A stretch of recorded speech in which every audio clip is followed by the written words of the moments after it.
The rain fell in heavy, uneven sheets, soaking the dirt road that led to the back of the shelter. A white pitbull stood motionless in front of a locked kennel door, his eyes fixed on the shadows beyond the gate. He didn't bark, he didn't growl, just stared. From the edge of the frame, a small boy approached, holding something in both hands. At the Maplewood Animal Shelter, most cages were noisy, paws scratching, dogs barking, tails wagging in desperate rhythm. But down the farthest corridor, behind a steel-reinforced gate, was silence. That's where Bruno was kept. A white pit bull with scarred ears and a stare that made grown men step back. He didn't lunge for treats. He didn't whimper. He just watched, as if waiting for the end. Staff whispered about him. Marked for euthanasia, they said. One more incident and it was over. 2 bites, 1 resignation. Too much liability. Then came Elijah Carter, just a janitor's kid, 11 years old. Small, quiet, invisible. He didn't talk to anyone, just sat in the corner with a worn sketchbook, waiting for his mother to finish mopping floors.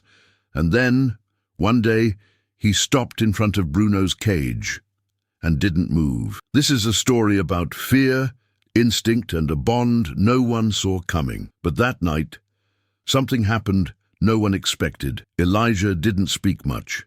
At school, teachers said he was quiet but kind. At home, silence hung heavy since his father died in a hit-and-run 2 years earlier. The man had swerved his pickup, trying to avoid a stray dog on the road. The truck flipped. The dog lived. Elijah's father didn't. Now, every afternoon, Elijah waited at the shelter while his mother, Marcia Carter, cleaned out trash bins and scrubbed bathroom tiles. He never complained. He always brought the same things: his sketchbook, a broken pencil, and the faded green coat that once belonged to his dad. He never wandered, except once. That first time he stopped at the end of the long corridor, Bruno's corridor. No barking, just that gaze, sharp and silent, from inside the kennel. "Don't go near that one," a volunteer warned without looking up. "He's not safe." But Elijah didn't answer. He just sat, right there, across from Bruno's cage, back to the cold wall, legs crossed. He didn't call the dog, didn't even open his sketchbook. Just sat. Bruno growled, deep, guttural. A warning that would have sent anyone running. Elijah didn't flinch. The next day, same routine. Elijah sat in silence. This time, he brought a piece of toast wrapped in napkin. He didn't try to feed it directly, just placed it gently on the concrete and slid it toward the kennel with the tip of his pencil. Bruno lunged hard. The toast scattered. His teeth hit the bars like thunder. Still, Elijah didn't run, just leaned back again, waited. By the 4th day, staff began noticing. "That kid's gonna lose a finger," someone muttered in the break room. Raymond Ellis, a seasoned handler with no patience for sentiment, watched from a distance. He's lucky Bruno doesn't hate kids yet. But the boy kept coming, kept sitting, kept watching, until one afternoon Elijah finally spoke, soft, barely above the hum of the fluorescent lights. "My dad died saving a dog," he said. "People said it was stupid, but I think maybe he just understood something they didn't." Bruno didn't react, but he also didn't growl. Elijah leaned his head back against the wall. His father's coat sagged off his narrow shoulders. The hallway was cold. Still, he stayed. And then something shifted behind Bruno's eyes. All Elijah wanted was a place where he didn't have to explain himself, where silence didn't feel like punishment, where grief wasn't something people pitied or ignored. He didn't want to be brave. He just wanted to sit beside something that understood what it meant to be broken and not dangerous. Bruno, locked behind thick metal bars, had no name tag anymore, only a red sticker across his file. Dangerous. Do not approach. His previous owner had dumped him outside the shelter gate one night, tied to a chain so tight it left scars around his neck. No notes, no story. Just a dog with blood on his muzzle and fear in his eyes. Staff tried, at first, but after 2 bites, one to the arm of a new volunteer, another to a handler's hand, Patience thinned. Bruno was transferred to the isolation wing. Fewer lights, no visitors, just concrete and judgment. The shelter director, trying to avoid legal trouble, gave Bruno 2 weeks. That was a month ago. Each day since had been a postponed execution. It was on the 5th day of Elijah's visits that something cracked. A janitor named Kevin, tired and careless, passed Bruno's cage with a broom slung over his shoulder. The metal bristles clanged against the kennel bars. Bruno sprang up, teeth bared. The bark that exploded from his chest echoed down the hallway. "Jesus!" Kevin hissed, heart pounding. "Damn psycho!" Out of frustration, or maybe fear, he jabbed the broom handle toward the bars, teasing the dog like a child poking a lion in a cage. Bruno snapped at it full force. The handle splintered, one tooth chipped. By the time Marcia found Elijah and pulled him away, the boy had already seen the whole thing. Later that evening, as Marcia mopped the hallway floor and the lights flickered in the quiet wing, Elijah sat in his usual spot. His voice was barely audible. "I saw what he did, but I also saw you. You weren't trying to hurt him. You were just scared." Bruno didn't growl, but he didn't come forward either. Behind the walls, a decision had already been made. That night, the shelter director signed off on Bruno's termination. 48 hours, final. Nobody cheered, nobody cried. It was just another form, another dog that couldn't be fixed. Elijah wasn't told, but when he came the next day, Raymond was watching. The handler stood in the hallway, arms crossed, frowning at the boy seated across from the condemned dog. "He's not dumb," Raymond whispered to himself. "He knows what's coming." And in the flicker of Bruno's eyes, there was no anger. Only a silence so loud it felt like grief. The shelter felt heavier after that night, not in sound, but in mood. Even the dogs who usually barked endlessly seemed quieter, as if they sensed that something final was near. Bruno stopped pacing, stopped growling. He lay curled in the far corner of his kennel, breathing shallowly, eyes half closed, as if he'd already resigned himself to the end. Elijah noticed the change right away. He sat down as usual, sketchbook balanced on his knees. But today he didn't draw. He just watched Bruno, expressionless. The silence between them had never felt this thick. In the break room, Raymond sipped bitter coffee and flipped through Bruno's file again. "He hasn't attacked in weeks," he said aloud, though no one was listening. "He's reacting, not initiating, but it doesn't matter," the assistant manager muttered. "One more day, Ray, then he's gone." That afternoon, Elijah placed his father's coat flat on the floor, carefully sliding it halfway under the bars. Bruno didn't move, but his eyes followed the motion. The coat stayed there like a bridge between worlds, one stitched with memory, the other stained by fear. Hours later, someone kicked it away, not gently. A junior handler, new and nervous, saw the coat and panicked. "What the hell is that doing near him?" he shouted, yanking the cloth back with a pole. "That kid's gonna get mauled." Elijah arrived just in time to see his father's coat balled up in the handler's hand. "Don't touch that," he said, louder than usual. The handler blinked, surprised. "You can't leave things in there. This dog isn't your friend." Elijah didn't answer. He took the coat back, folded it, sat down again. Bruno lifted his head slightly. For a moment their eyes met. Then came the storm. That night, lightning cracked over Maplewood. Power flickered. A fuse blew in the east wing, leaving part of the shelter dim and cold. Bruno's corridor went dark. Raymond was doing his rounds when he heard something. Footsteps. Soft. Not shoes. Bare. He turned the corner and froze. Elijah was inside the restricted wing. "Hey!" Raymond shouted. The boy didn't run. He didn't even flinch. He was kneeling in front of Bruno's cage again, whispering. The door was still locked, but his fingers were inches from the bars. Raymond rushed forward, heart pounding. "Elijah," he barked, "what the hell are you doing?" The boy looked up slowly. "I had to tell him." Raymond dragged him back by the shoulders. "You trying to get yourself killed? He's not your pet. He's not some sad cartoon dog." Elijah wiped his face. He wasn't crying, not exactly, just drained. "He's scared," he said.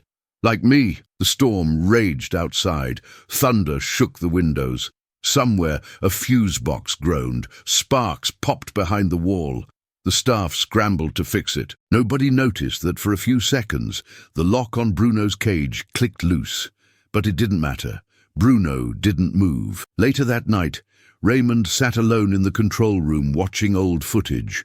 One clip showed Elijah sliding toast toward the bars. Another showed Bruno backing away instead of biting, and one, recorded quietly on a phone, showed the boy placing his hand against the bars while the dog gently sniffed. Raymond leaned forward, squinting.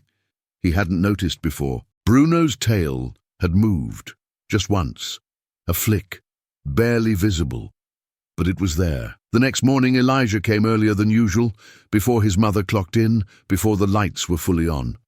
He sat again, coat across his lap. "You know what they're gonna do, right?" he asked softly. Bruno sat upright, ears forward, quiet. "I don't blame you," Elijah whispered. "If I was locked away like that, I'd bite too." His hand reached out. Open, no food, no treats, just presence. And then Bruno took one step forward. Elijah didn't flinch. Another step, then a pause. The dog sniffed. Closer.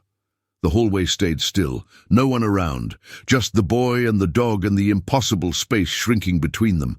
Lightning flashed again, but inside that corridor something finally broke. Not a bone, not a rule, a barrier.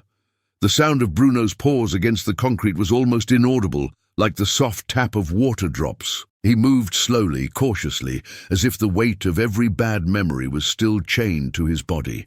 Elijah stayed still, knees bent, hands open, breathing steady. He didn't speak, didn't coax, he just waited. Bruno's nose reached the edge of the coat. He sniffed once, then again, and then, without warning, he pressed his muzzle against the worn fabric and stayed there. Still. Breathing deep, his whole body softened. Not in fear, but in something closer to recognition. Elijah let out a breath he didn't know he was holding. Raymond, hidden at the end of the hallway, watching through the glass, leaned forward, stunned. He'd seen that dog bare his teeth at shadows, but now Bruno was still, peaceful. Then came the final moment. Bruno walked forward until his head gently touched Elijah's outstretched hand. He didn't bite, didn't growl, didn't retreat. Just stood there, head bowed, as if offering some invisible truce. Elijah's fingers trembled as they rested on the dog's fur. Not petting, just contact, just enough to say, "I see you." Raymond exhaled hard through his nose, his voice barely above a whisper. "I'll be damned." He pulled out his phone. Not to call anyone. To record. This wasn't aggression. This wasn't instinct. This was choice. Bruno didn't lie down. He didn't wag his tail. But he didn't walk away. He stayed. And for the first time since he'd arrived at the shelter, he wasn't alone in that cage, even with the door still closed. By noon, the video had already made its rounds among the shelter staff. Raymond didn't post it online. Not yet. But he showed it to the director, to the handlers, to anyone who had ever marked Bruno as a lost cause. Reactions were mixed. "That could have gone bad real fast," one handler said, crossing her arms. "Or maybe he just didn't feel threatened," another muttered, watching the moment Elijah's hand touched fur. The director was less impressed. "It proves nothing," she said. "The boy shouldn't have been near that animal in the first place. He could have been seriously hurt." "He wasn't," Raymond replied quietly, "and the dog didn't even flinch." "That doesn't mean the threat is gone," she snapped. "He's shown aggression, repeatedly. But now he's showing something else." Silence. Then, "It's not enough." Bruno remained isolated, now under stricter observation. The euthanasia order hadn't been cancelled, just delayed. Raymond tried to reason with them. He made a choice not to harm. That has to count for something. The director shook her head. "One video won't override policy. He's been flagged. We're talking liability, not feelings." That night, Elijah returned as usual.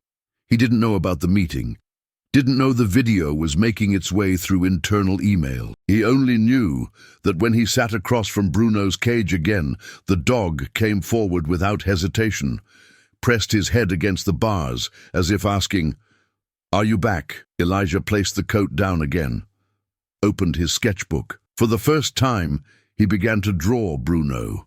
Not the snarling beast in the file photo, not the danger sign on the kennel, but this version, the quiet one, the one who stayed. Meanwhile, staff watched from the control room.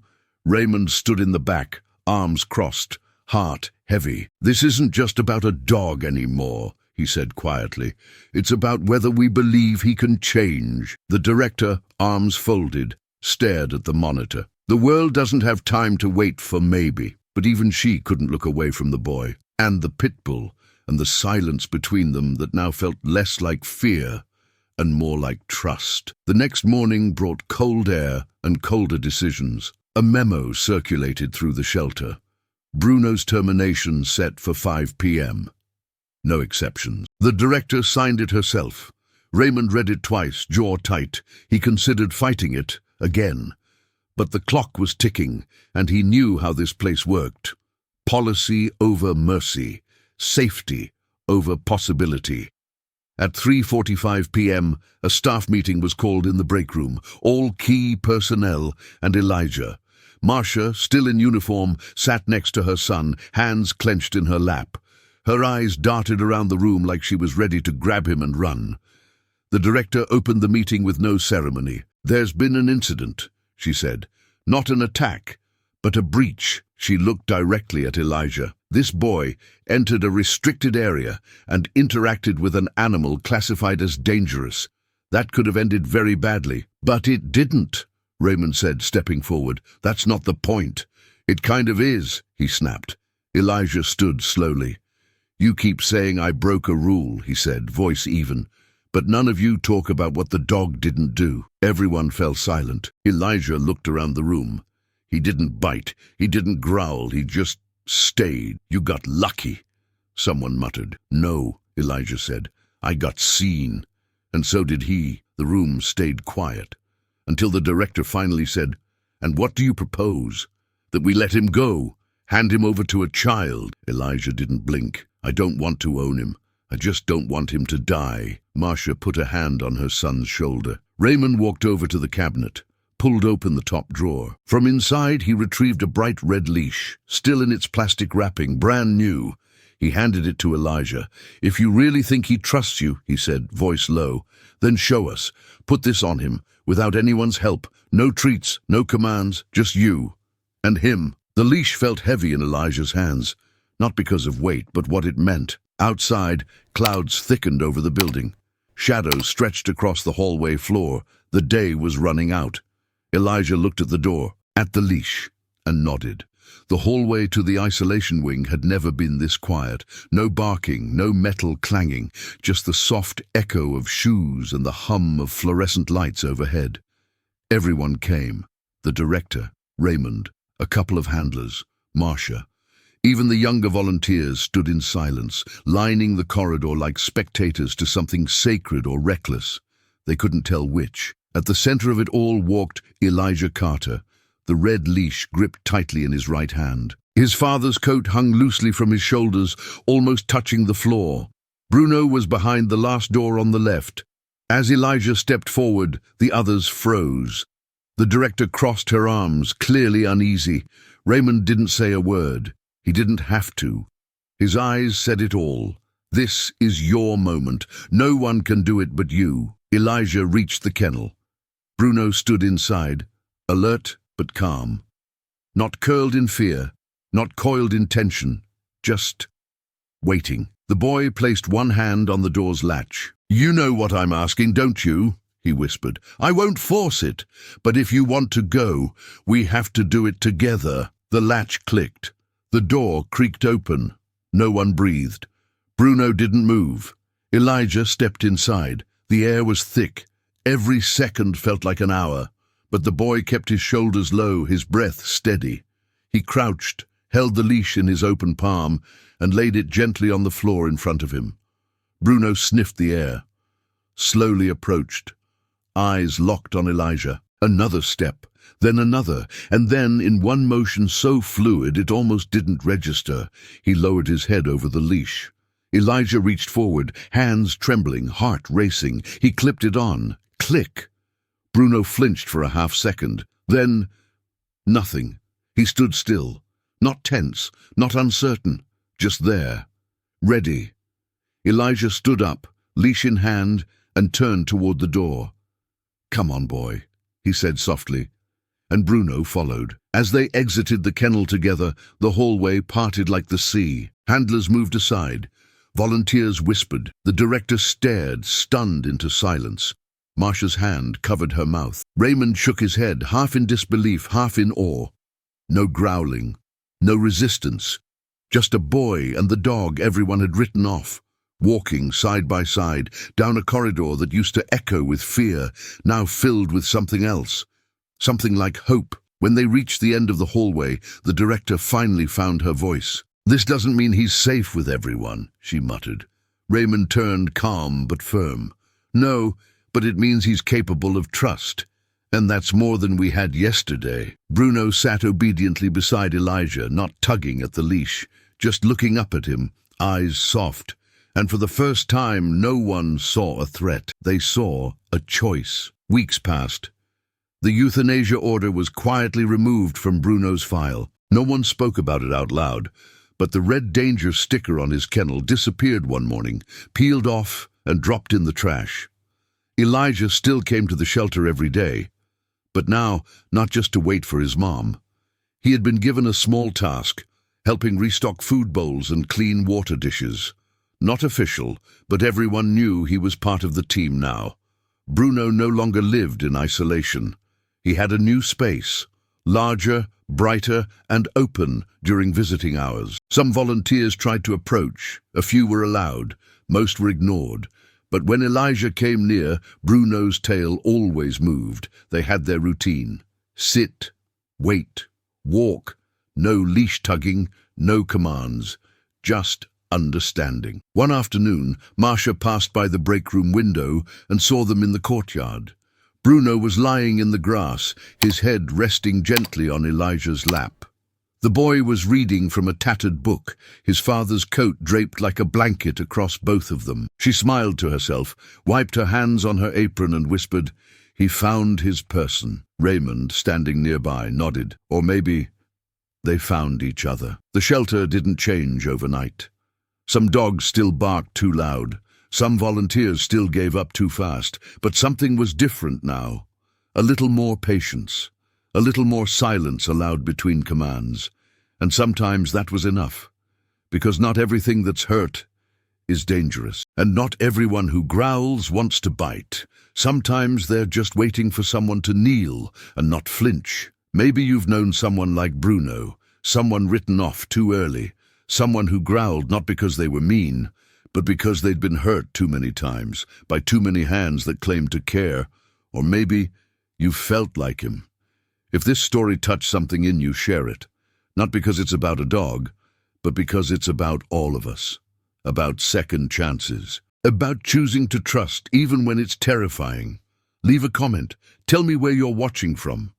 Tell me if you've ever met an animal or a person who just needed someone not to be afraid of them.